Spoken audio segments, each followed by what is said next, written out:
Boa tarde, então. Boa tarde a todos os alunos, boa tarde aos presentes, boa tarde aos que não estão aqui no momento, que vão assistir depois. Conforme está aí no aviso, na notícia, né? Hoje é a possibilidade da nossa última aula síncrona, última aula desse semestre, obviamente, né? Todos vocês irão estar comigo semestre que vem, acredito, porque semestre que vem a gente tem a unidade de aspectos básicos de direito. Então, para a felicidade de todos que já acham que se dedicam e que fazem uma quantidade alta de leitura, saibam que a unidade de aspectos básicos de direito tem ainda mais, e isso me deixa muito feliz, porque eu sei que vocês sairão mais preparados do que entraram no nosso curso. Retirando isso da pauta, a ideia hoje é conversar um pouquinho, né, falar um pouco sobre a nossa unidade, vou falar um pouquinho sobre a avaliação também, e depois eu vou abrir aqui o capítulo do livro para falar alguns pontos-chave sobre epidemiologia descritiva, não só pelo conteúdo em si, mas caso alguém tenha um interesse aí no próximo semestre, no quinto semestre, quando forem fazer o trabalho de conclusão de curso de vocês, estarem talvez utilizando a epidemiologia como trabalho de conclusão. A gente tem pouquíssimos trabalhos na área e eu entendo que vocês têm total condições de estar trabalhando isso, seja individualmente ou seja em dupla, né? Um trabalho em dupla numa turma ou entre pessoas que conseguem dialogar, conseguem conversar e se cobrar e se puxar para cima, né? Eu acho que é bem interessante também, tá? Então é só nesse sentido que eu coloco essas informações e aí é uma reflexão de vocês, né? Então, primeiramente, gente, eu só vou fazer uma revisãozinha, assim, do que a gente viu desde o começo, não é uma revisão, só vou falar quais foram os tópicos, só para fazer essa prestação de conta para vocês, no sentido de que todos os tópicos que estão lá no projeto pedagógico do curso e no plano de ensino foram abordados. Claro que não é no formato que a gente queria, né? Acho que o presencial seria muito mais legal em todos os aspectos. Essa é uma unidade que, com certeza, a gente estaria indo visitar alguma unidade de vigilância epidemiológica. Vocês, por ser à tarde, a gente poderia estar participando de uma entrevista de campo, né? E várias outras questões que a gente poderia estar fazendo que seriam bem legais e que o ambiente não presencial acaba impossibilitando.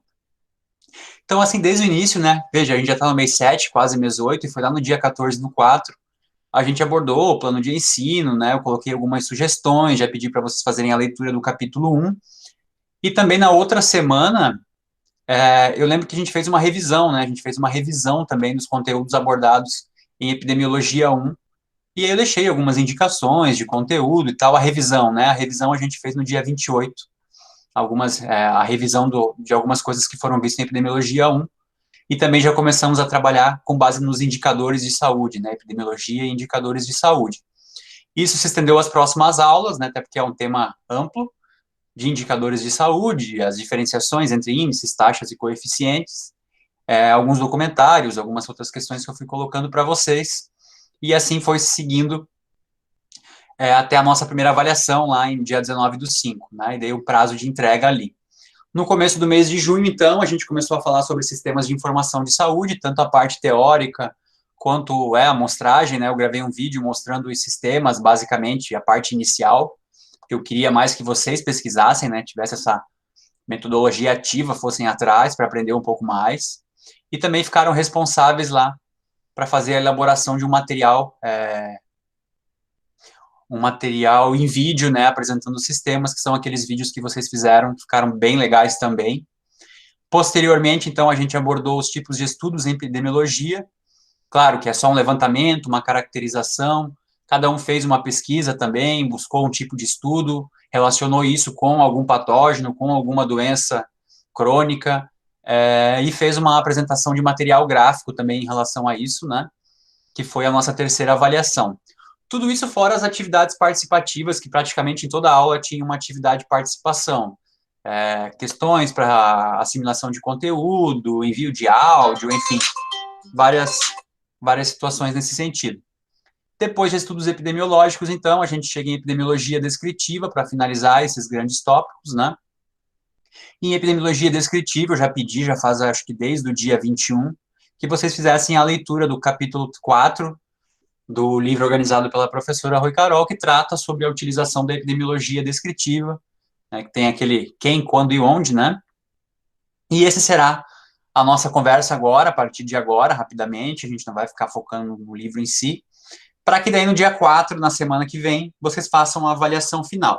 O que vai ser a avaliação final? Vai ser uma prova objetiva, tá? Uma prova objetiva com 10 questões baseadas nesse material de epidemiologia descritiva.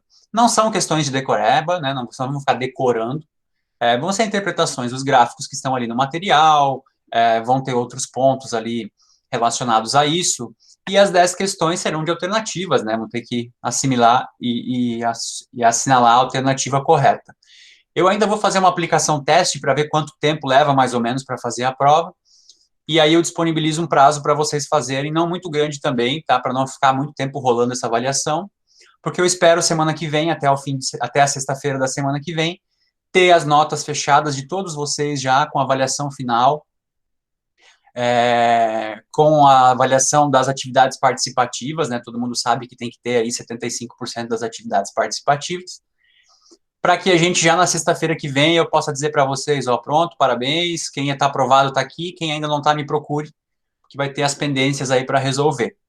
Como eu falo desde o começo, não deixem tudo para o final, né? Tenho falado isso sempre, mas eu acho que todos que estão aqui participando na aula de hoje estão em dia, né? Ou estão com todas as atividades feitas.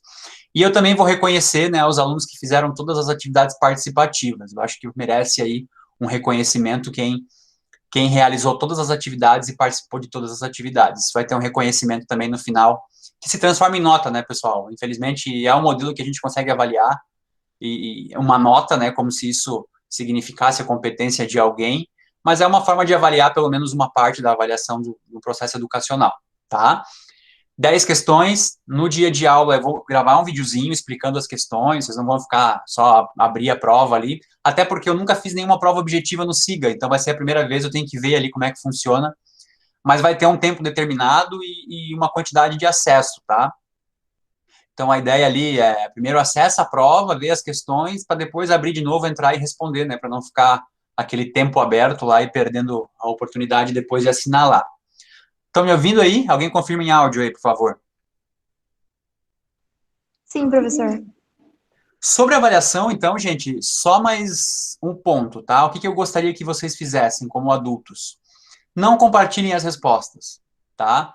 Não estou dizendo que todas as questões serão iguais para todos, mas quando eu falo nesse sentido de não compartilhar a resposta, é que vocês pensem nisso como algo que você talvez ache que esteja ajudando alguém, e você não só não está ajudando a pessoa, como está prejudicando a sociedade como um todo, né? Porque aí a gente está fazendo com que alguém não busque, esse alguém se acostuma com isso, esse alguém passa a vida replicando isso e acaba prejudicando a todos nós. É uma pessoa que não vai buscar o conhecimento, que não vai atrás, ela vai sempre se basear no que os outros querem e pensam, né? E esse é um dos nossos grandes problemas aí.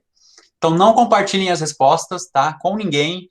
É uma prova individual. É óbvio que eu não tenho como controlar isso, né? Mas existem algumas formas de controle, mas eu não, né? Tô lidando com adultos, não vou ficar fazendo isso. Mas é um pedido que eu faço para vocês e é uma reflexão de vocês, tá? Vocês estão acordados aqui perante a mim que não é permitido compartilhar as respostas. Se fizerem, não vou saber, mas eu não acho válido, tá? É uma medição de conhecimento e é interessante que cada um se teste aí, né? Individualmente se teste para ver o que assimilou do conteúdo. Beleza? Fechou? Beleza. Alguém quer comentar alguma coisa até aqui, pessoal? Fiquem à vontade, só para não ficar falando só eu aqui. Eu quero. Diga, Sheila. Eu quero elogiar o senhor, porque... O senhor não, você, que ainda é novo, né? Porque eu acho que foi uma das disciplinas que mais abordou, assim, o conteúdo, sabe? Ficou bem completo mesmo. Eu tenho certeza que eu aprendi e só parabenizar mesmo. Obrigado, Sheila, obrigado. É muito difícil trabalhar online, sabe? Eu acho que no semestre passado eu não consegui trabalhar tão bem com vocês como eu queria, porque eu também estava entrando, né? Estava começando lá, voltei do afastamento, e eu vejo uma melhora, o professor consegue perceber quando ele consegue fazer mais coisas com os alunos, né? Mas eu também quero agradecer vocês, porque como turma é muito bom trabalhar com vocês, tá? É muito bom. Não, tem turmas que a gente se identifica mais, tá? Não é puxação de saco, não. Tem turmas que eu não me dou tão bem. Então, tem turmas que tu chega no ar e fala, pelo menos vai ser legal, lá o pessoal é diferente. E eu gosto muito também quando algumas pessoas me procuram no privado, assim, né, para tirar uma dúvida, Às vezes a gente envolve com questões pessoais também, a gente está sempre envolvido aí. E com vocês foi muito legal. E mais do que isso, eu espero que continue assim, né? Porque a gente tem mais encontros lá para frente. Semestre que vem, Aspectos Básicos do Direito é uma outra unidade de 80 horas. Então, eu espero que a gente continue se dando bem. E eu tenho uma curiosidade também, Sheila, porque eu estava comentando ontem com os alunos do Aspectos Básicos do Direito. Uma coisa é a gente aqui no online, né? Por exemplo, a minha imagem que eu tenho de você é dessa tua foto aí que aparece aqui no Google Meet. E Ah, aí, não. não, mas é a que eu tenho. Porque na gravação dos vídeos as pessoas não apareceram, vocês não aparecem nas filmagens. Então, quando for se ver pessoalmente, a gente tem uma pré-concepção de cada um aqui, né? Quando vai se ver pessoalmente, pode ser totalmente diferente, né? Nós estávamos falando isso ontem, tem um aluno lá que ele é engraçado no grupo, mas no vídeo ele parecia sério, daí a gente começou a perguntar, né, como será que nós somos, né, pessoalmente? A gente é diferente do que a gente é online. Então, essa curiosidade eu tenho. Se voltar, vai ser interessante. Mas você vai dar aula para a gente o próximo semestre? Vai ter outro semestre? Daí, lá no 6º semestre, eu trabalho tópicos avançados em gestão. Então, provavelmente serão esses, tá? Então, daqui até lá, acho que vai dar para conhecer todo mundo pessoalmente. Se eu tiver com o IFSC até lá, né, se todo mundo ficar até o final, eu acredito que sim, porque não, né, é ano que vem, é final do ano que vem, né, no meio do ano que vem já. É rápido isso, não é algo distante, né? Então, é bem possível que isso vá acontecer sim. Se não acontecer no próximo, eu realmente não acho que a gente vai voltar agora, tá? Eu realmente não acho. Mas eu espero que isso aconteça o quanto antes dentro das medidas, né? Dentro das medidas possíveis. Vocês estão vendo aí, acompanhando que alguns países que já aplicaram vacinação estão solicitando a reutilização do uso de máscara de novo, né? Algumas empresas que estão conseguindo fazer mais aplicações, experimentos com dose de vacinas, estão sugerindo uma terceira aplicação de dose, no caso da Pfizer e outras assim. Então, é um problema que não acabou, né, gente? É um problema que continua, persiste, vai persistir. Então, a gente tem que ver aí o que vai acontecer. Mas eu gostaria muito, tá? Eu gostaria muito que até lá a gente possa estar se encontrando aí. Eu sou sério pessoalmente, tá? Já adianto isso, sou bem sério. E aí a gente vai ver o que acontece ali daqui para frente. Beleza, então? O Cristóvão, você não deu uma cutucada também, né? Não passa, né? Mas é isso. Porra, Cristóvão, o professor Xavier é careca, cara. Tu quer me desmotivar mesmo, né? Tu parece o professor Xavier. Porra, foda. Mas enfim, vamos lá. Então, pessoal, fechou, né? Avaliação semana que vem. Faço um videozinho, explico a prova, falo das questões, das alternativas.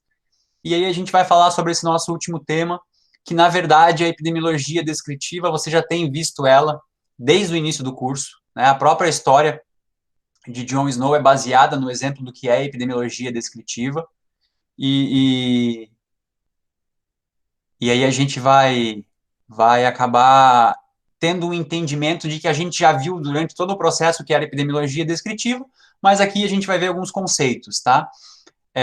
Daphne, eu não peço, não adianta, né? Tá todo mundo fazendo outra coisa aí, provavelmente. Vamos lá, então, Cristóvão, vamos falar sobre esses pontos, tá? Eu deixei aqui, gente, para falar basicamente dentro do livro, porque eu gostaria que alguém comentasse, assim, tivesse algum comentário, se pudesse falar em áudio, porque eu estou com o texto aberto aqui, e aí a gente consegue ir chegando em alguns pontos. Eu não vou ler, eu sublinhei algumas partes aqui, só para a gente ter um entendimento, até porque algumas coisas que eu não vou falar aqui são justamente coisas que possivelmente estarão na prova, né? A ideia é que vocês leiam o capítulo. Agora, sabe uma coisa agora que eu lembrei antes de comentar com vocês?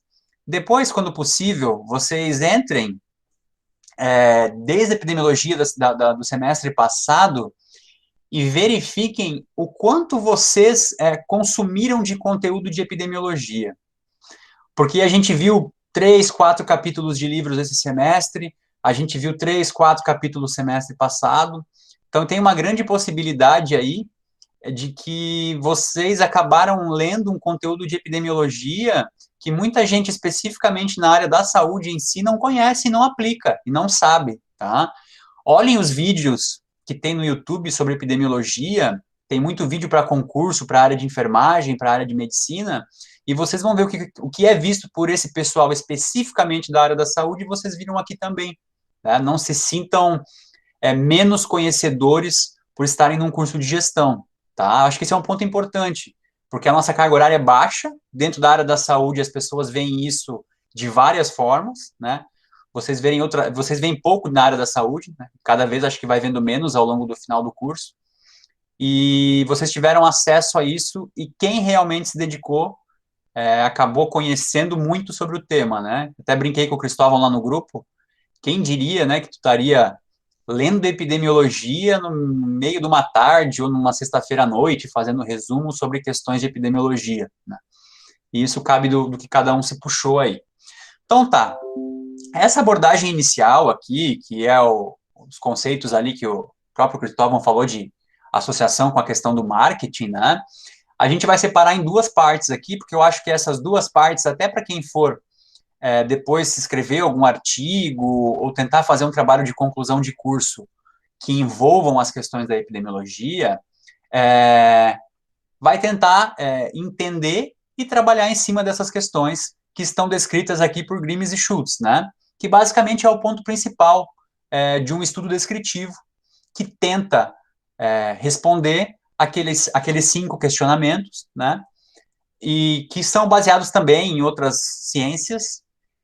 Quem, quais, por quê, quando e onde, né? Essas são as questões. Trazendo para o ponto da epidemiologia, basicamente um estudo descritivo tenta investigar e responder quem adoeceu, quais são as causas possíveis para esse adoecimento, por que as pessoas adoeceram, quando ficaram enfermas e onde, né? E aí entra uma outra variável que aparece ali na frente, que é a questão de tempo, espaço e pessoa, né? Que também é outro ponto associado a um estudo descritivo. E o que eu acho legal desse capítulo é que ele traz vários exemplos ali de doenças e de questões epidemiológicas que respondem a essa pergunta. Então, basicamente, né, vocês hoje aí, Amanda, Sheila, Yuri, eu quero fazer uma investigação epidemiológica de um trabalho descritivo. O que é o descritivo? Né? Descrever algum fenômeno. Você não vai estar aplicando, não é uma pesquisa clínica que você vai estar fazendo um experimento. Você vai estar descrevendo algum fenômeno com base em dados que você possui, sejam eles primários ou secundários, a gente já viu o que é isso. Dentro do que eu quero responder, essa introdução, ela me orienta, porque eu preciso responder o quê? Quem adoeceu, né? No caso da epidemiologia, qual foi o grupo que adoeceu? Quais as causas possíveis? Existe um agente etiológico ali de origem, um patógeno? Existe... É uma questão de ambiente? É uma questão individual? É uma questão genética? Aqueles fatores e causalidades que a gente já viu também. Por que essas pessoas adoeceram, né? Quais são os motivos invocados aí? Quando ficaram enfermas, aí vem a questão tempo, né? Quando que essa enfermidade aconteceu e onde ela aconteceu. E aí são os fatores relacionados a espaço geográfico, político, administrativo, que a gente vai ver um pouquinho mais para frente também. E aí, né, vem aquela questão que, diante dos dados que a gente investigou, existem hipóteses e conclusões que podem ser formuladas. Aí vem essa pergunta. Através dessa busca, eu consigo tirar alguma conclusão? Né? E o próprio capítulo aqui, ele fala sobre, de novo, né, a história de Jon Snow, e aí eu recomendo que vocês baixem aí, quem não nem tiver condições de comprar, baixe o livro lá, O Mapa Fantasma, para entender a história da epidemia de cólera em Londres, lá em 1800, é muito legal, é bem interessante mesmo, e dá como exemplo principal justamente esse caso de Jon Snow, onde ele, mesmo não sabendo, não tendo criado a ciência epidemiológica e sim fazendo parte da criação dela, ele tentou, via uma investigação, descrever, né, quem foi que adoeceu em Londres, quais foram as causas possíveis para esse adoecimento, por que essas pessoas adoeceram, quando que elas ficaram enfermas e onde isso aconteceu. Esse onde é respondido pelo próprio mapa, né, quando ficaram enfermas é feito um levantamento de datas de quando isso aconteceu, por que essas pessoas adoeceram, é justamente o que a pesquisa dele tentou identificar, né, por que elas ficaram doentes, qual foi o agente causador dessa doença, quais as possíveis causas dessa doença, essa relação com a água, que até então ninguém sabia, e quem adoeceu, né? Quem foram os indivíduos ou grupos populacionais que adoeceram. Nesse caso de Londres, da epidemia da cólera, a questão de quem era o grupo ou quem era o indivíduo não foi o ponto principal, no sentido de que todos os indivíduos eram suscetíveis a partir do momento que tinham contato com o agente causador, né? No caso, o Vibrio cholerae, né? O patógeno da cólera. Então, basicamente, essas 5 questões, né? E tudo bem até aí, pessoal? Tranquilo? Sim, professor. Então, beleza. Se alguém tiver uma pergunta, façam, tá? Por favor, a gente discute alguma coisa. E aí o livro traz, né, alguns exemplos, né, de como isso pode ser respondido. Ele traz um exemplo aqui da relação dessas questões, por exemplo, com os casos da dengue, aqui no caso, através de um levantamento feito por um censo, né, no município de Fortaleza, e aí consegue responder algumas questões, aqui, por exemplo, onde, né, onde há um índice maior de contágio, de contaminação ou de infecção, em áreas geográficas, então a gente já tem mais um entendimento que isso pode acontecer. Ele aborda aqui também o mapeamento dos óbitos por cólera, né, que foi feito o levantamento naquela época, chegando à conclusão de que essa área tinha um maior contágio, maior contaminação, e aí surgiam aquelas questões do porquê. Na época se dizia que era questão miasmática, então era uma região mais poluída, mais suja, e justamente a investigação de novo no sentido de identificar que não era esse o motivo, e sim a água, né, que era captada através de uma bomba, principalmente aqui nessa rua, na Broad Street, e aí depois há um processo de intervenção, né, para tirar de funcionamento essa bomba. Bom, ele usa como exemplo também a doença de Chagas, né, pra gente ter uma noção também. Isso, ele faz essa exemplificação aqui do ciclo de transmissão da doença de Chagas, né, que tem um vetor, tem um agente causador, né, e hoje em dia é muito mais fácil, porque já se conhece mais elementos da biologia e da microbiologia, né? Aquela época não tinha, então era mais difícil, mas aí tem, né, o agente causador aqui, que seria ali a Trypanosoma cruzi, aí fala um pouco sobre a história de Carlos Chagas, né, então é bem legal também esses exemplos, eu gosto muito desses exemplos, porque acho que deixa mais didático, né. E aí tem um ponto interessante aqui, que quem leu sabe, que ele fala em 2 pontos que são bem importantes aqui. O primeiro é a questão da transição epidemiológica. O que isso quer dizer? Que antigamente as doenças infecciosas eram os grandes problemas, né? Se a gente for pegar ali um levantamento etário da população que morria, né, na faixa de 40, 50 anos de idade, 60, a principal causa mortes ali relacionados a fatores de doença eram justamente as questões das doenças infecciosas. Não tinha controle, não tinha cura, não tinha vacinação, então as pessoas morriam muito mais de doenças infecciosas. E hoje a gente já sabe, vocês conhecem os sistemas, se a gente for fazer um processo de consulta num sistema de mortalidade, a gente vai ver outras doenças não infecciosas no topo das doenças de maiores causa-mortes aí dentro propriamente do Brasil. As questões coronárias, né, as questões das doenças envolvidas em relação ao coração, as questões relacionadas a outros pontos que nada tem a ver diretamente com um agente infeccioso, né. Vou citar um exemplo bem fora, mas que também a epidemiologia investiga, o caso dos homicídios no Brasil, né. Existem autores que tratam isso, uma epidemia de homicídios, morre 30, 40, 50 mil pessoas por ano no Brasil, por questões de violência, acidente de trânsito, enfim, são vários outros fatores que hoje também estão no foco.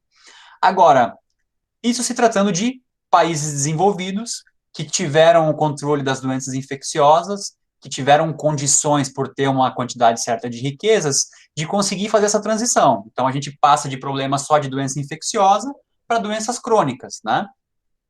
Agora, existem outros países, e aí quando a gente foge um pouco do nosso eu, né, só do ambiente onde eu vivo, que alguns autores chamam que ainda existe uma polarização epidemiológica. São países que ainda não conseguiram ultrapassar essa barreira, ou são regiões que ainda não conseguiram ultrapassar essa barreira, e o próprio material mostra, por exemplo, a África subsaariana lá, em relação à comparação com os casos de HIV, que são inumeramente superiores com o que acontece no resto do mundo. Então, ainda há países que não se desenvolveram economicamente, socialmente, que não conseguiram romper essa questão da doença infecciosa como principais causas mortes aí na população. E aí, se vocês forem fazer um levantamento, né, pessoal, vocês vão ver lá que até a questão da faixa etária, né, a questão da população, que agora eu esqueci o nome, me fugiu o nome aqui, quando a gente fala que a população, alguém me auxilia aí, que a população morre com uma determinada faixa etária, é muito menor nesses países ainda que passam por esse problema, tá? Bom, e aí, né, eu não vou falar aqui, isso aqui vocês têm que ler, e eles apontam nesse capítulo que a abordagem descritiva, ela voltou a crescer nas últimas décadas, justamente porque a gente passou por esse processo de transição, né, a gente teve um foco na microbiologia, no entendimento da genética, na relação de tentar entender se tudo tem relação diretamente com questões biológicas ou não, e a epidemiologia descritiva volta justamente porque ela observa os fenômenos de forma qualitativa também, né? Então você vai, faz alguns levantamentos, infere algumas questões, e aí ele dá alguns exemplos aqui de por que isso acontece, né? Por que a epidemiologia descritiva volta a crescer, e algumas questões aí que estão envolvidas nesse processo. Não vou ler isso aqui, depois vocês olhem melhor, e também tem alguns exemplos aqui que fala sobre isso, tá? Bom, aí vem a segunda parte, né, que é uma parte importante também, porque a partir do momento que eu tento responder aquelas 5 questões, eu tenho que associar isso a alguns aspectos epidemiológicos, né? Então, a epidemiologia descritiva, ela tenta responder aquelas questões relacionadas a 3 características específicas, que são o quê? Tempo, lugar e pessoa, tá? Então, respondendo aquelas questões com relação a tempo, lugar e pessoa, você consegue criar um método, né, uma metodologia para tentar entender o que se acontece ou o que acontece em relação ao determinado fenômeno. E aí eu até deixei aqui, né, que fala isso, ou seja, as variáveis ligadas à distribuição dos casos de uma doença em função de um tempo, né, como demais pessoas e lugar, ele é o tripé da epidemiologia descritiva, né, então tem esse conceito. A organização adequada de dados sobre doenças e agravos pode oferecer um diagnóstico dinâmico dessas doenças ou agravos em determinada população, que é o que a epidemiologia tenta responder. E aí, um pouquinho mais para frente ali, ele faz justamente essa separação em tempo, lugar e pessoa, com outras subdivisões que auxiliam nessa percepção de entender quais são esse tempo, lugar e pessoa que são investigados, né? Ele começa falando de tempo, e aí ele faz uma caracterização ali em variação atípica, cíclica, sazonal e histórica, e aí a gente só vai tentar entender um pouco o que é cada um. E aí eu já faço essa pergunta para quem leu aí. O que ele caracteriza como uma variação atípica? O que é uma variação atípica no tempo para uma doença? Ele dá alguns exemplos ali, né? Alguém lembra disso? Consegue responder? Eu acho que são alguns tipos de, tipo, algumas variações relacionadas com a incidência, alguma coisa assim, né? O que o A significa antes de uma palavra, né? O típico é algo que acontece, é típico, e o atípico é algo que não acontece. Então, em relação à É como variável... se fosse alguma coisa que não fosse acontecer, né? Isso, é não previsível, né? É uma questão que ela não é previsível, a variável tempo não é previsível, não é um fenômeno que tem um histórico, não é um fenômeno que ele é cíclico, ou seja, ele acontece invariavelmente em determinado período de tempo, não é um fenômeno sazonal, que ele acontece em determinadas épocas de ano, e ele é uma variação atípica. Ele pode ser um surto de algo que aconteceu pela primeira vez, ele pode não ter um prazo determinado, então são questões relacionadas a tempo, tá? E aí ele dá alguns exemplos aqui, ó, de intoxicações alimentares, onde você não prevê, né, que pode ter acontecido lá, por exemplo, começa num evento festivo, num casamento, numa festa de igreja ou alguma coisa nesse sentido, e isso ali se dissolve, isso ali se espalha, isso ali contamina e causa um evento de uma intoxicação alimentar. Ele não tem uma previsão, ele aconteceu por questões específicas. Ali ele fala também algum exemplo de doenças transmitidas pela água contaminada na década de 80 no Nordeste do Brasil. A própria epidemia de cólera, ela teve várias formas, né, mas o que aconteceu especificamente lá no evento de John Snow, que foi num evento específico, também foi atípico aquilo, né, mas são várias as questões ali, ele dá outros exemplos individuais específicos, né, de surtos e outras questões que podem estar acontecendo no mundo todo. Depois, essa é uma primeira classificação. Então, percebam, pessoal, se um dia alguém for fazer uma pesquisa nesse sentido, essas variáveis podem ser apontadas. a minha pesquisa em relação a tempo é referente a um problema epidemiológico atípico, cíclico, sazonal ou histórico, né? Então, já é uma resposta que dá para ter aqui num estudo. Depois vem o cíclico, né, que há um entendimento de que eles seguem um ciclo, que eles acontecem, e aí ele dá alguns exemplos ali de rubéola, difteria, ou outras doenças se caracterizando como isso, ou seja, é cíclico, segue um fenômeno que tem previsão de acontecer, por mais que tente se evitar, né? Então esse já é um outro ponto também. Vamos ver aqui, não está abrindo aqui o resto do livro, então vamos falar sobre os demais. O que seria uma variação sazonal, então? Alguém me responde aí. Não, Cristóvão, outro. O que seria uma variação de tempo sazonal?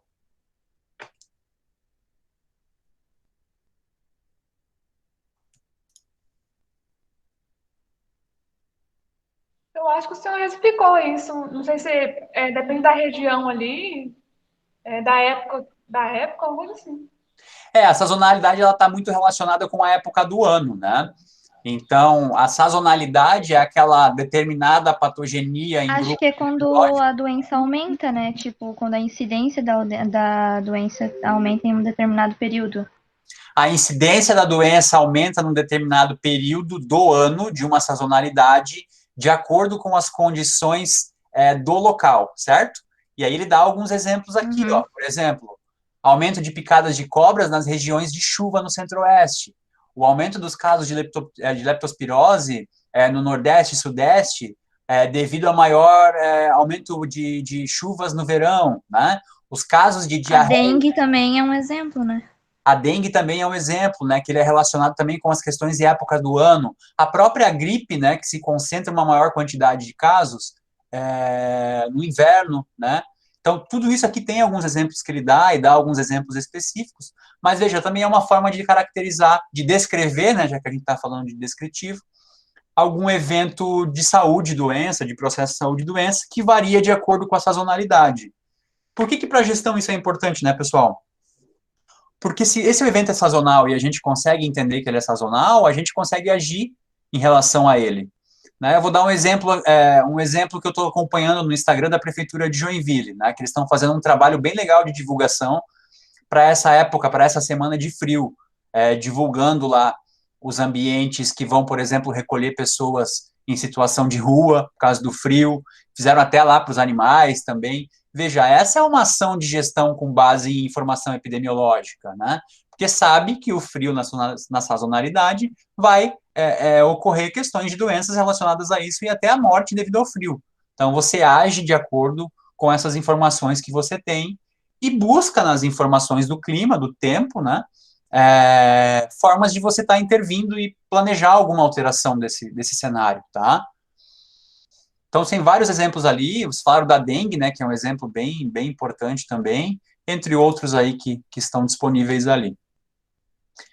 E, por fim, também a gente tem um exemplo aqui de uma questão que envolve tendência histórica ou secular, né, que está relacionado também à questão tempo, né, o tempo que isso acontece, de alguma patogenia, de alguma doença ou de algum processo, que ele já historicamente ou secularmente acompanhado de tendências, né? Então, ele acontece ao longo desse tempo. Mas quando ele fala aqui em histórico ou secular, não significa que precisa ser algo muito lá para trás, entendeu, pessoal? Uma série histórica pode ser semanalmente, por exemplo. E aí ele dá alguns exemplos aqui, né? Tem um exemplo legal aqui embaixo, que ele fala de acidentes com vítimas fatais e feridas, distribuídas por dia de semana. Então, veja, aqui ele está falando sobre dia de semana, e ele tem um dado relacionado a isso. E aí eu pergunto para vocês, né? É uma série histórica, porque é uma semana. E quais são os dias que mais acontecem em acidentes com vítimas fatais e feridas? Finais de semanas. Tá ali, ó, né? Domingo e sábado, né? São os dias que tem um aumento significativo da média mensal de casos. Veja, a primeira resposta que tu tira dessa tabela é em relação a tempo, né?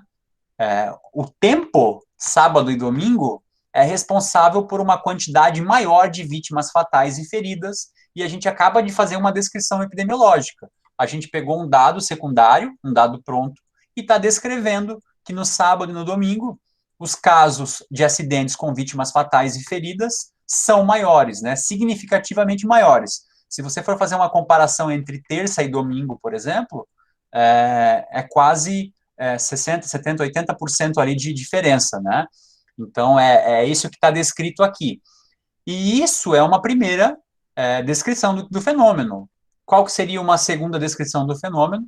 É tentar investigar o porquê que sábado e domingo tem uma quantidade maior de acidentes com vítimas fatais e feridas. Sem saber o motivo, quais são os motivos que vocês poderiam inferir agora de que por que sábado e domingo tem mais acidentes com vítimas fatais e feridas?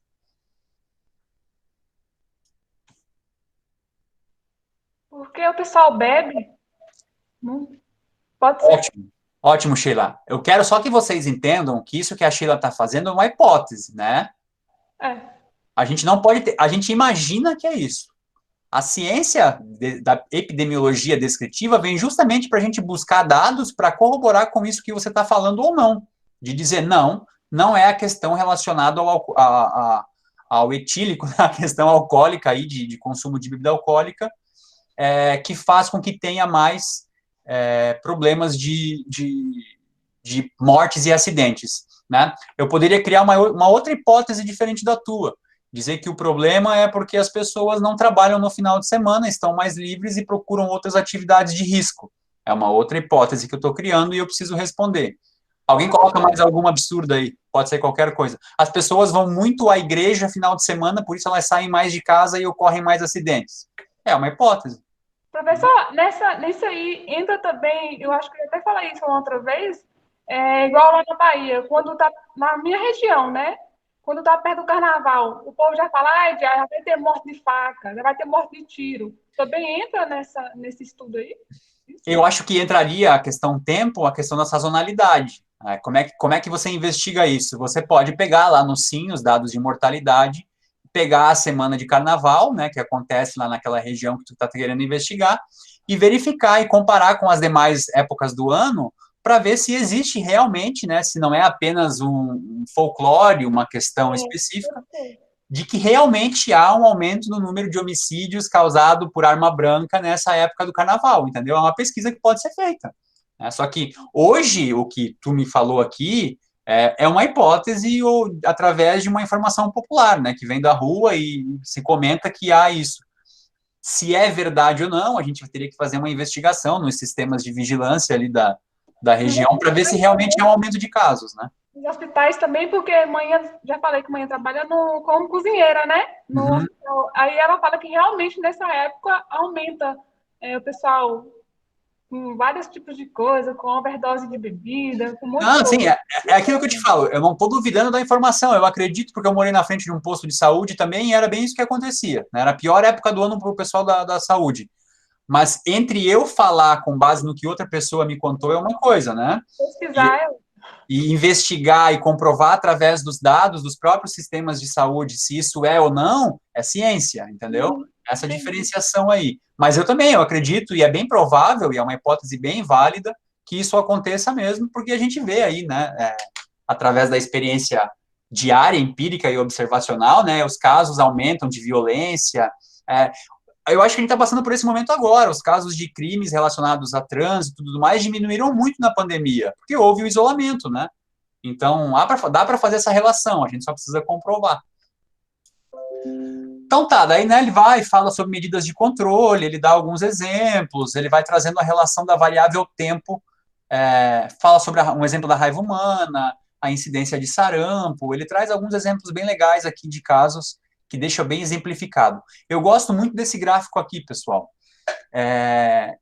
A figura 4.10 ali, acompanhem aqui comigo. Ele fala sobre estratégias de controle entre 1980 e 2014 em relação à incidência de sarampo e a cobertura vacinal, né?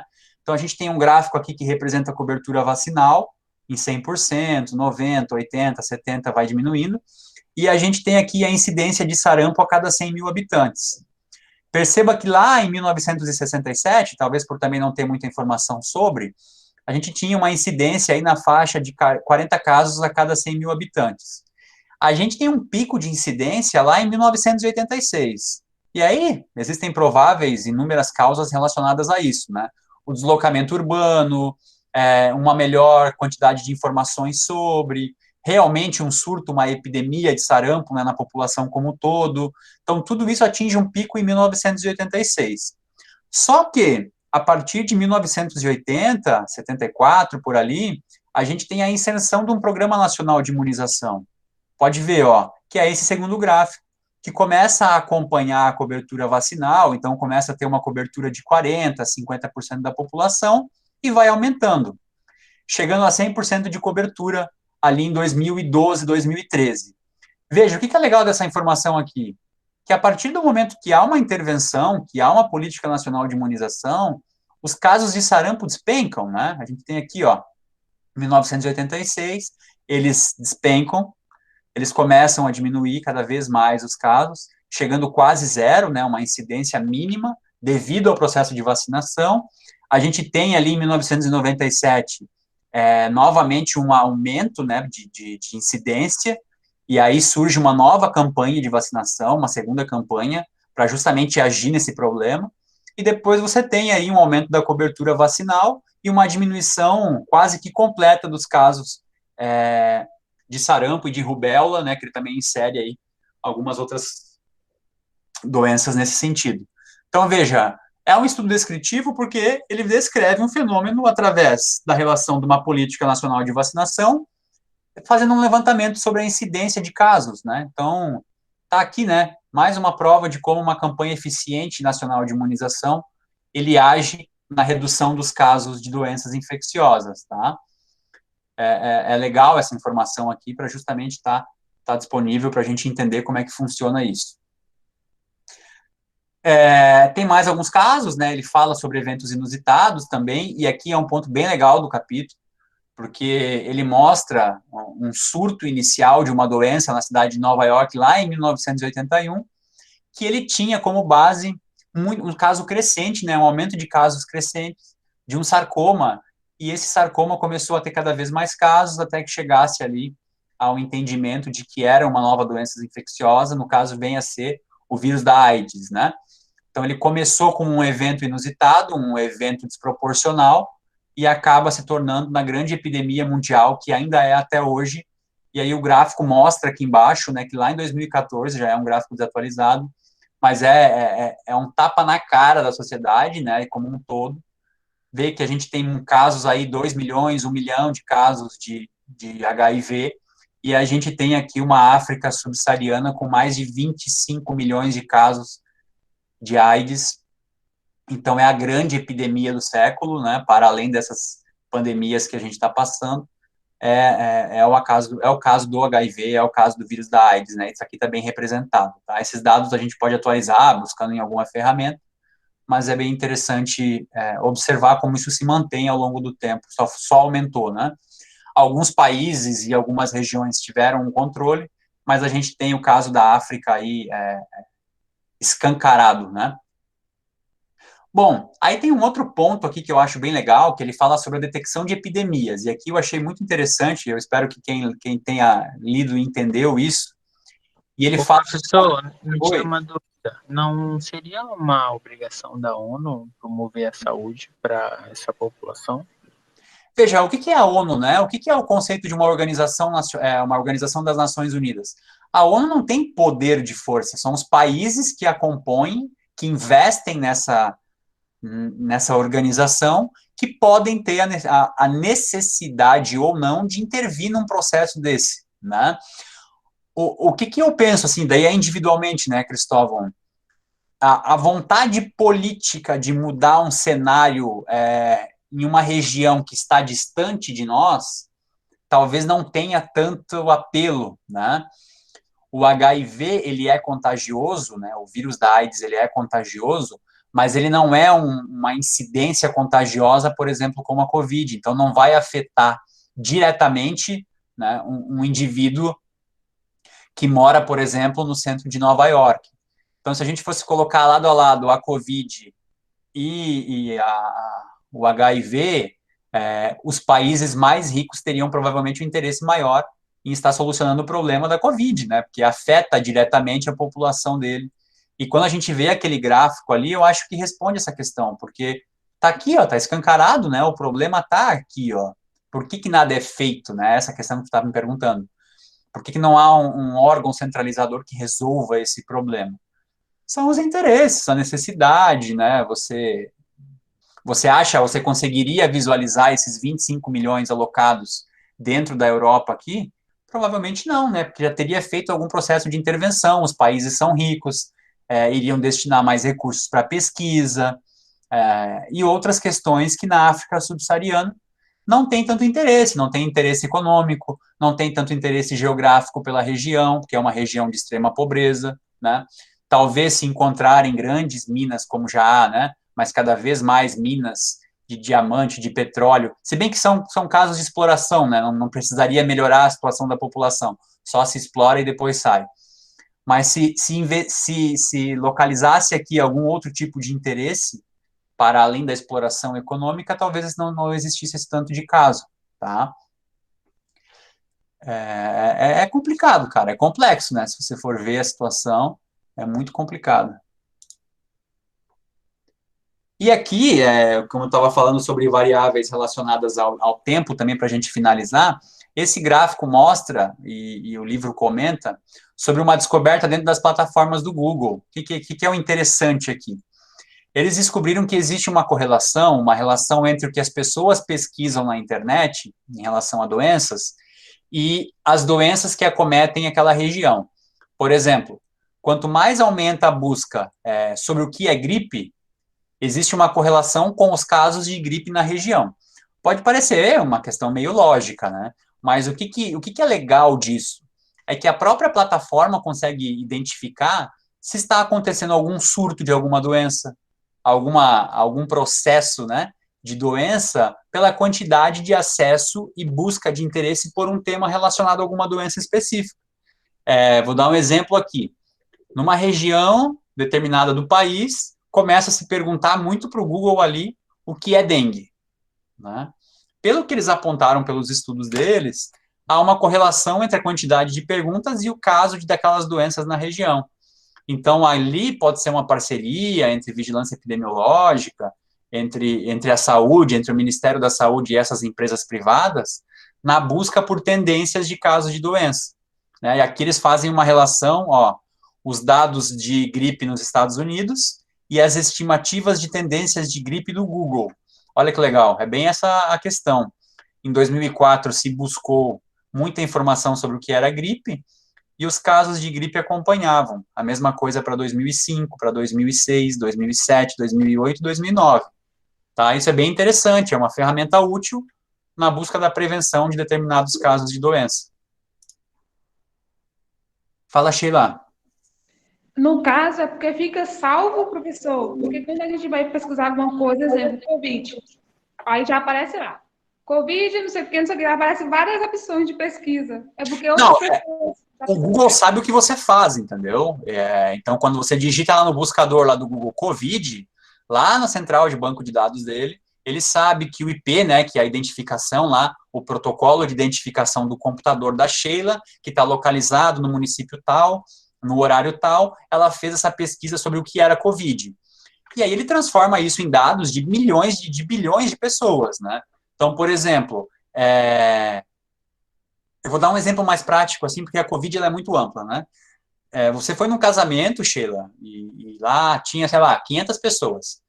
Aí dessas pessoas que foram no casamento, 300 buscaram no Google o que era infecção, sei lá, infecção alimentar, né? Alguma coisa relacionada à alimentação. A ferramenta identifica que esse grupo fez essa pesquisa, né? Então existe uma tendência de ter uma correlação com esses indivíduos estarem passando por esse problema de saúde, entendeu? Então, usar a tecnologia na identificação de problemas epidemiológicos, tá? Então, é uma forma eficiente, porque essas empresas têm esses nossos dados, né? Quando eu vejo esse pessoal falando assim, a vacina é um chip que querem colocar dentro do nosso braço, algumas coisas nesse sentido, eu sempre brinco, né? Por que o país vai querer colocar um chip dentro da pessoa se tem isso aqui, né?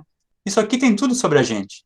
Isso aqui tem tudo que você pesquisa, todo mundo que você leva a sério, todo mundo que você trai, Tá tudo aqui, ó. Tá tudo aqui. As empresas têm essas informações. E as informações de saúde também. Você pratica atividade física? Ele sabe, porque tem um GPS aqui que acompanha o teu ritmo. Ele sabe se você estuda, ele sabe o que você compra, ele escuta você. Ah, meu microfone está desligado. Mas quantas pessoas aí já não fizeram um comentário de que queria comprar tal coisa e daqui, quando vai lá acessar o Instagram, vem uma recomendação daquele item, né? Então é isso. Essa é a questão que pode ser usada tanto a favor, tanto o contrário, né? Isso acontece muito, gente. Eu tenho a Alexa, né? Eu tenho da Amazon lá. Mesmo sabendo que eles fazem essa busca e escutam a gente o dia inteiro, eu ainda tenho. E é bem isso. Fala, pô, tô a fim de comprar tal coisa. Daí depois você entra no celular, vai fazer uma pesquisa, diretamente vem aquela propaganda sobre aquele item que algum componente eletrônico da tua casa escutou e vai transformar isso em venda de produto, né? Em venda de alguma coisa para nós. Nesse caso aqui, ele fala especificamente de usar isso a favor da população na identificação de problemas epidemiológicos, tá? E aí depois, a gente já falou da variável tempo, aí vem relacionada à variável espaço, né? Lembra que era espaço, tempo e pessoa, né? Quais são as variáveis relacionadas com o espaço? O espaço aqui, ele quer dizer espaço geográfico, né? Não só geográfico, mas o espaço não como espaço a Lua, enfim, né? Que alguém pode ter entendido diferente aqui. E aí, as variáveis relacionadas a espaço também tem algumas características ali que a gente vê. E ele coloca algumas aqui, né? Algumas relações relacionadas a isso, alguns entendimentos relacionados à variável espaço. E ele coloca como responsáveis alguma delas ali, elegendo algumas variáveis que são efetivas em relação ao espaço. E a primeira que ele aponta são as variáveis geopolíticas, ou seja, variáveis geográficas, né, de localização geográfica, com políticas. E tem um exemplo ali embaixo, de uma informação com levantamento feito através de variáveis geopolíticas. Por exemplo, aqui, percentual de homens com obesidade segundo as capitais dos estados brasileiros e o Distrito Federal. Então, esse levantamento descritivo, ele pega o quê? Capitais, e ele faz um estudo, um levantamento do nível de obesidade por capitais, tendo Porto Alegre aqui, né, como a capital com maior caso, uma maior incidência aqui, né, de obesidade, né, de prevalência, no caso, porque prevalece aí ao longo do tempo. Por que isso aqui é uma variável geopolítica? Ela é geográfica, primeiro, porque a gente está falando de uma região de um determinado país, né? Por que ela é política também? Porque há um critério político aqui, que é justamente a criação de capitais, de cidades, de estados, né? Então, ela é uma variável geopolítica, porque envolve dados geográficos e dados políticos. Políticos, as capitais. Uma capital é uma decisão política, né? Uma político-administrativa, e você define que são capitais de acordo com alguma necessidade ou alguma finalidade assim.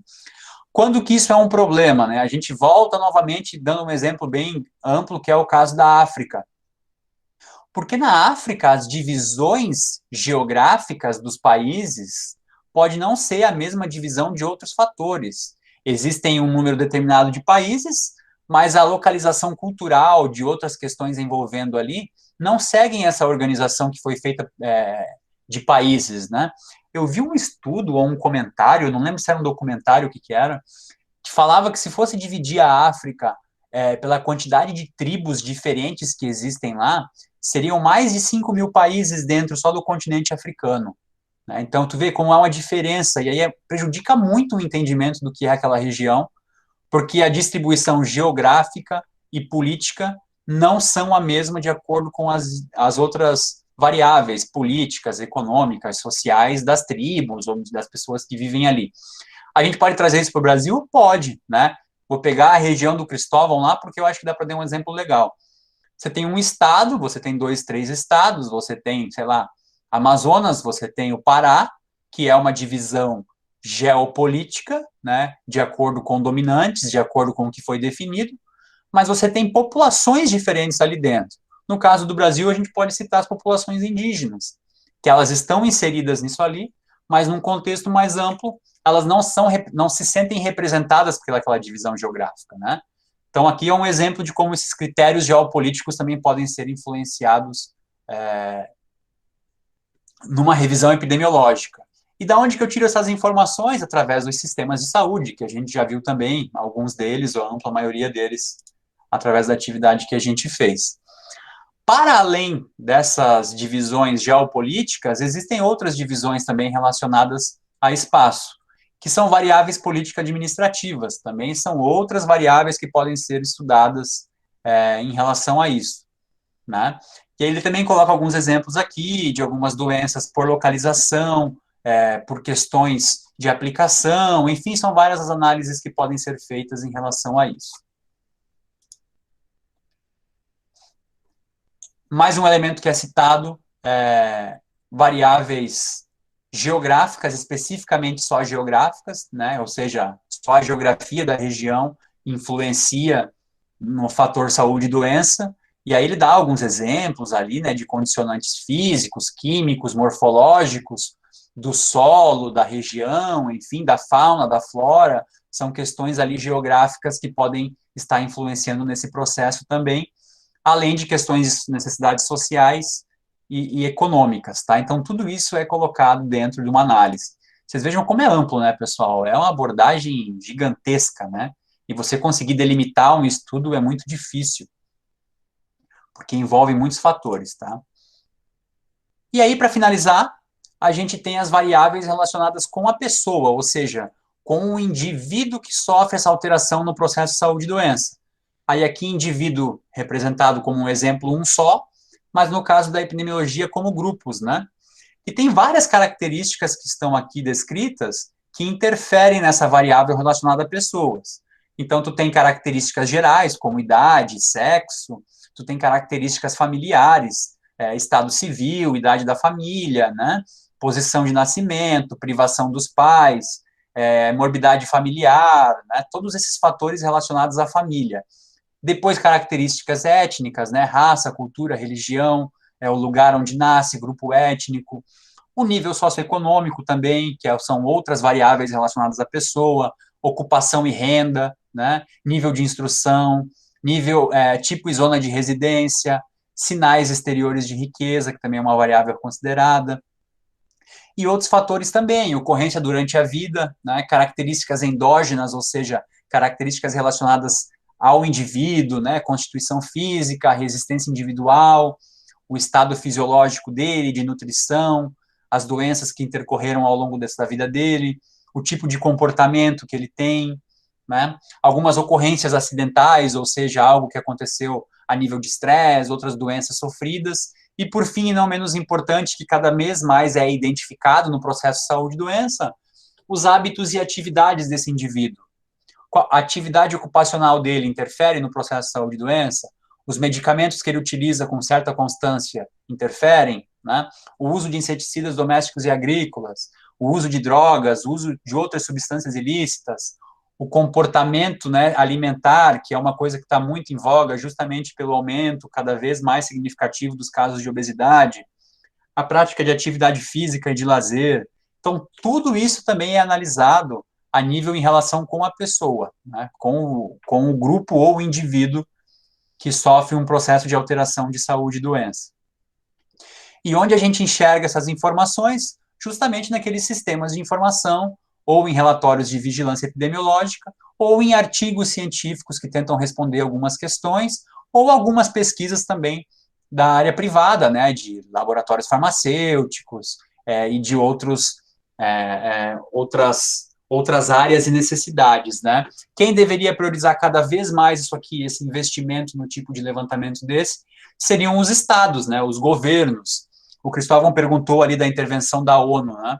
A ONU tem um papel importante dentro das suas ramificações, no caso da saúde, a OMS, né? Ela patrocina estudos também, mas é óbvio que esse entendimento também deveria surgir do próprio país lá, do próprio país africano, de que há importância desse entendimento também, mas aí a gente tem inúmeras questões históricas, culturais, de exploração, né, de raça, e tudo que envolve um ambiente totalmente complexo que eu não tenho, o meu conhecimento é bem limitado sobre a questão. Beleza, gente? E aí? O que vocês acham? Ajudou aí na leitura de vocês isso? Alguma coisa? Deu para dar um entendimento um pouquinho mais claro? é a leitura, né? Tem que ler e fazer as associações de vocês para tentar entender um pouco mais do que é descrever esses fenômenos, né? O que eu espero, tá, gente? Eu deixei bem claro para vocês semestre passado que eu também é uma ciência que eu estou me aproximando agora, né? Eu tenho cada vez mais tentado me inteirar, e eu espero que pelo menos um ou outro aqui, na hora de for fazer um trabalho de conclusão de curso, pense nesse tema, né? Não precisa me escolher como orientador, mas também não quero ter muito orientando, né? Mas é importante isso aqui. Vocês trabalharem com isso, eu acho que seria muito legal para fugir um pouco daqueles temas batidos já de trabalho de conclusão de curso. Ah, mas é difícil, professor. Eu teria muito mais orgulho de fazer um trabalho legal e difícil do que fazer qualquer coisa aí para conseguir o diploma, tá? Fica essa reflexão aí. Professor, sobre isso aí que você está falando, um tema que eu acho bastante interessante, só que eu não sei se entra nessa matéria, entendeu? Que é a homicídio, que a maioria dos homens os que mais suicidam, né? Suicídio. Isso tem a ver com epidemiologia? Pera. Os homens são os que mais cometem homicídios, tá falando, né? Não, suicídio. Suicídio. É que tu falou com homicídio e depois tu trocou para suicídio. Não sei, mas é suicídio. Tá, existem mais homens que cometem suicídio do que mulheres. Essa é a sua hipótese, isso? Uhum. Eu não sei, tá? Mas pensando aqui agora, normalmente a gente vê casos mais de homens mesmo, né? Mas é uma pesquisa, Sheila, é uma pesquisa que tu pode fazer. Entra em epidemiologia? Sim, a epidemiologia da violência é um dos fatores que a epidemiologia investiga, né? Porque fala de grupo, tu mesmo já fez uma caracterização por pessoa. Tu está identificando um processo de adoecimento, um processo, no caso aqui, de morte, né? Com base numa caracterização de pessoa, que é o tipo de pessoa ali, no caso, sexo masculino. Você está fazendo essa caracterização. Então, dá para fazer essa investigação, né? Como que tu vai fazer isso? Acho que tu mesma apresentou o sistema de informação de mortalidade, né? Aham, meio bagunçado, mas apresentei. Não, mas assim, só para você pensar, né? Como é que seria uma pesquisa assim? Tu poderia caracterizar uma região do país, por exemplo, a região sul, né? Pegar por capital, pegar por estado e fazer um levantamento. Quantas mulheres morreram de suicídio de 2015 a 2020? Quantos homens morreram de suicídio de 2015 a 2020? Tu vai estar descrevendo esse fenômeno através dessa hipótese que você criou aqui, de que possivelmente há mais mortes de homens do que mulheres, de homicídios, né? De suicídios, desculpa. Uhum. Isso vale para tudo, tá? Para todas as questões. É criar a hipótese. O Yuri saiu, né? Mas o Yuri veio no privado também me perguntar uma questão. Não era esse tema, mas era outro tema. Mas também nesse sentido de fazer essas associações, né? Tu cria a hipótese que tu quiser. A questão é que tu vai ter que depois investigar e fazer um levantamento para ver se isso tem relação ou não, né? Lembrei, a pergunta dele foi assim, professor, mas, por exemplo, tu cria a hipótese, né, Sheila?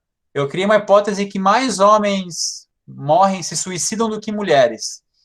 E aí eu investiguei e não tem essa proporção. Eu posso fazer essa pesquisa? É óbvio, você deve fazer essa pesquisa. Porque a ciência, a diferença do senso comum para a ciência é justamente esse. Tu criou uma hipótese onde o teu levantamento, onde a tua pesquisa respondeu que aquela tua hipótese estava errada. Isso não é uma falha, né? Isso é um reconhecimento de que, olha, a hipótese eu criei era essa, e depois um aprofundamento do embasamento eu vi, através dos sistemas de mortalidade, que não existe relação entre sexo masculino e feminino e causas de suicídio na região sul do Brasil, por exemplo. Morre-se na mesma quantidade, homem e mulher, a questão não é sexo. E aí tu pode abrir uma nova hipótese para uma nova pesquisa. Ah, não é sexo, é renda, né, alguma outra questão, enfim. Certinho. Obrigada, professor. Parece difícil, né? Parece. Mas é aquilo, né? Tem que acessar, mexer, eu acho que é legal. Não é, eu acho que é descritiva ali para a gestão, para o nosso caso, a epidemiologia descritiva é o que mais tem relação, né? Porque você não vai precisar fazer nenhum levantamento biológico, clínico, nada. Tu vai pegar dados já utilizados e vai fazer justamente a descrição desse fenômeno, né, do que acontece, né. Esse do homicídio, esse da questão da violência, eu acho muito legal para fazer um trabalho também. A quantidade de homicídios no Brasil por ano, por região, por sexo, por renda, tudo isso tem aqueles filtros no sistema lá e vocês podem estar acessando e fazendo esse levantamento, né, só dando como exemplo. Valeu. Alguém quer acrescentar mais alguma coisa, gente?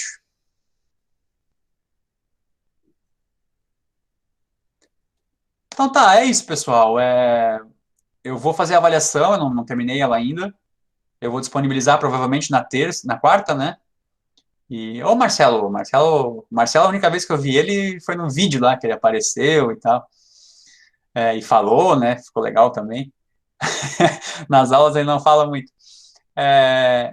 Eu vou fazer a avaliação, vou disponibilizar para vocês, entre terça e quarta-feira para fazer, não mais do que isso, porque até sexta-feira eu já quero estar com os resultados, aí eu posto lá no grupo os aprovados e os que precisam me procurar, porque ou não estão aprovados a nível das avaliações, ou não fizeram 75% das atividades participativas, né? E aí terão ali mais uma semana para tentar recuperar isso aí. Beleza, gente? Fechou?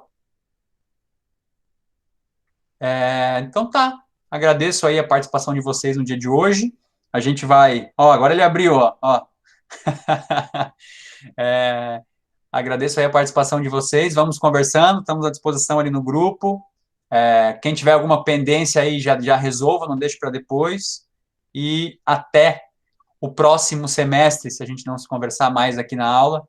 Aguardo vocês em aspectos básicos do direito e se preparem para ler a Constituição, para ler legislações específicas, para ler o Estatuto da Criança e do Adolescente, para ler a CLT, o regime de previdência, entre outros tópicos aí que a gente vai estar abordando.